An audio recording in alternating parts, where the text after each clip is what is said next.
तो जी नाज़रीन, आज हम बात करने वाले हैं प्रेजेंट परफेक्ट टेंस पर कि प्रेजेंट परफेक्ट टेंस क्या है, हम उसकी सेंटेंसेस को, उसकी सेंटेंस स्ट्रक्चर को कैसे बिल्ड कर सकते हैं।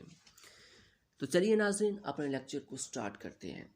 प्रेजेंट परफेक्ट टेंस जो है, इस टेंस के अंदर हम जो भी सेंटेंसेस इस्तेमाल करते हैं या जब हम बात करते हैं प्रेजेंट परफेक्ट टेंस के हवाले से, तो हम यही शो करते हैं कि यहाँ पर इस टेंस के अंदर काम मुकम्मल हो चुका है या सब्जेक्ट जो है वो अपना काम मुकम्मल कर चुका है। फॉर एग्ज़ाम्पल मैं कहता हूँ कि वो खाना खा चुका है, वो स्कूल जा चुका है, वो सो चुका है, वो नहा चुका है या उसने नहा लिया है। ठीक है, तो उर्दू फिक्र के अंदर हमने बात की थी कि चुका है, चुके हैं, चुका हूँ वगैरह आता है। ठीक है, या फिर अलिफ है, इस तरह के वर्ड्स आते हैं। तो इंग्लिश में हम कैसे पहचान सकते हैं कि ये प्रेजेंट परफेक्ट टेंस है? उसके लिए हमें देखना होता है सब्जेक्ट प्लस हमने जो हेल्पिंग वर्ब इस्तेमाल करना होता है वो हैज़ और हैव का है, और प्लस इसके साथ हमने आंखें बंद करके थर्ड फॉर्म लगा देनी होती है। ठीक है, और प्लस हमने लिख देना होता है ऑब्जेक्ट। इंग्लिश सेंटेंसेस के अंदर जहाँ पर हैज़, हैव और प्लस थर्ड फॉर्म आपको मिल जाए तो वो आपने प्रेजेंट परफेक्ट टेंस को तसव्वुर करना है कि ये आपका प्रेजेंट परफेक्ट टेंस है। ठीक है जी, तो चलिए चलते हैं इसके सिंपल सेंटेंसेस की तरफ। जी, जब हम प्रेजेंट परफेक्ट टेंस में हम उसकी सीक्वेंस को यूज़ करते हैं तो उसके अंदर दो हेल्पिंग वर्ब यूज़ होते हैं, हैज़ और हैव। ठीक है, तो अब मैं आपको बताने वाला हूँ कि हैज़ और हैव हमने किस तरह यूज़ करना है। ये पूरा एक टॉपिक है, लेकिन इस टेंस के हवाले से हम बात करेंगे कि हमने किन किन वर्ड्स के साथ हैव इस्तेमाल करना है और किन किन के साथ हमने हैज़ का इस्तेमाल करना है।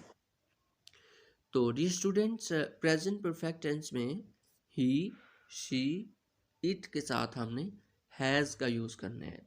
जब भी हमने ही, शी, इट को यूज़ करना है तो हमने उसके साथ हैज़ का इस्तेमाल करना है।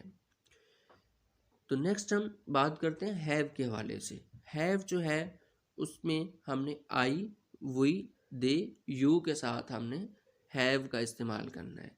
ठीक है, जहाँ पर भी आई, वी, दे, यू आए तो हमने वहाँ पर हैव का इस्तेमाल करना है। तो बात करते हैं पॉजिटिव सेंटेंसेस की कि हम जब सेंटेंसेस को लिखते हैं तो हमारा जो सेंटेंस स्ट्रक्चर है वो कैसा होगा, हम किस तरह से अपने सेंटेंसेस को जो है वो लिख सकते हैं। इसमें सबसे पहले सब्जेक्ट आएगा हमारा, इनके file plus helping verb has या हैव आएगा। उसके बाद थर्ड फॉर्म आपने लगानी है और प्लस आपका ऑब्जेक्ट आ जाएगा। ठीक है, नेक्स्ट हम बात करते हैं नेगेटिव सेंटेंसेस की कि नेगेटिव सेंटेंसेस को कैसे लिख सकते हैं। जी, आपकी स्टेटमेंट जो सीक्वेंस है वो सारी वैसी की वैसी रहेगी, लेकिन आपने इसके अंदर सिर्फ एक चेंज करनी है कि हेल्पिंग वर्ब के बाद आपने यहाँ पर नॉट का ऐड कर देना है, इनके नॉट को साथ लिखना है। ठीक है, जैसे लिखा हुआ है subject plus has, have plus not plus third form of verb plus object. ठीक है जी, नेक्स्ट हम बात करते हैं इंटेरोगेटिव सेंटेंसेस की कि जब सवालिया फ़िक्रात हम लिखेंगे तो हम उसको कैसे लिखेंगे। तो इसमें जहाँ भी आप जब भी सवालिया फ़िक्रात लिखेंगे टेंसेस के हवाले से, तो उसका जो भी आपके पास हेल्पिंग वर्ब होगा उसको आप बाहर निकाल देंगे, सब्जेक्ट की जगह लिखेंगे, और हेल्पिंग वर्ब की जगह जब सब्जेक्ट को लिख देंगे तो ये आपका सवालिया क्वेश्चन बन जाता है।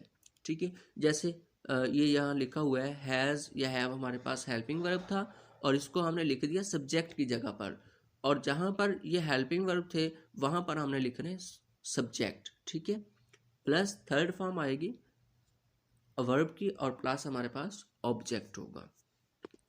तो चलिए अब इसकी जो कुछ एग्जांपल्स हैं उसको समझने की कोशिश करते हैं, तो उसकी प्रैक्टिस करते हैं साथ। ठीक है जी, तो हमारे पास ये कुछ एग्जांपल्स हैं, इनकी मदद से हम देखें कि हम अपने सेंटेंसेस को कैसे बिल्ड कर सकते हैं, कैसे लिख सकते हैं। तो सबसे पहले प्रेजेंट परफेक्ट टेंस में जो पॉजिटिव सेंटेंसेस हैं उनकी सीक्वेंस कैसे है, हम उनको कैसे लिख सकते हैं, उनके हवाले से है।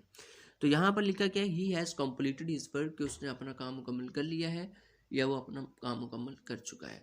तो ही हमारे पास सब्जेक्ट है, हेल्पिंग वर्ब हैज़ का यूज़ किया गया है और कंप्लीट फर्स्ट फॉर्म है और कंप्लीटेड उसने मुकम्मल कर लिया है हिज वर्क, अपना काम। ठीक है, तो नेक्स्ट हमारे पास एग्जाम्पल है I have eaten an apple. ठीक है, आई हमारे पास सब्जेक्ट है और हेल्पिंग वर्ब हमारे पास हैज़ या हैव था, उसमें से हमने हैव को चूज़ किया है। ईट होता है फर्स्ट फॉर्म, ठीक है, खाना, and ate eaten, eat ate eaten. ठीक है, थर्ड फॉर्म लगानी है तो हमारे पास थर्ड फॉर्म ईट की ईटन आएगी, एंड एप्पल एक सेब। ठीक है जी। नेक्स्ट हम बात करते हैं नेगेटिव सेंटेंसेस के हवाले से, कि जिसमें हमें मना किया जाता है। तो यहाँ पर he has not completed his work, sequence सारी वही रहनी है, जस्ट हमने क्या करना है कि हेल्पिंग वर्ब के बाद नॉट का इस्तेमाल करना था। तो हेल्पिंग वर्ब हमारे पास हैज़ है या हैव है, तो हमने इन दोनों के बाद नॉट को लगा देना है, बाकी हमारा सेंटेंस स्ट्रक्चर जो है वो वैसे का वैसा रहेगा। He has not completed his work, उसने अपना काम मुकम्मल नहीं किया है या वो नहीं कर चुका है। ठीक है, I have not eaten an apple, मैंने सेब नहीं खाया है। ठीक है, नेक्स्ट है इंटेरोगेटिव सेंटेंसेस के हवाले से बात कर रहे हैं, कि जो सवालिया फिक्रात होते हैं। आपके पास बच्चे कोई भी टेंस हो, जब टेंसेस की बात करेंगे तो उसके अंदर हम हेल्पिंग वर्ब को बाहर निकाल देंगे और वो हमारा सवालिया फिक्रात बन जाएंगे, हमारा सवालिया फिक्रा होगा। जैसा कि has he completed his work, क्या उसने अपना काम मुकम्मल कर लिया है। Have I eaten an apple, क्या मैंने सेब खा लिया है या मैंने सेब खाया है या मैं खा चुका हूँ, सवाल हो रहा है मुझे। ठीक है, सवाल या फिक्रात बनाने के लिए हमने हेल्पिंग वर्ब को बाहर निकालना होता है और हेल्पिंग वर्ब की जगह पे सब्जेक्ट को लिख देना होता है।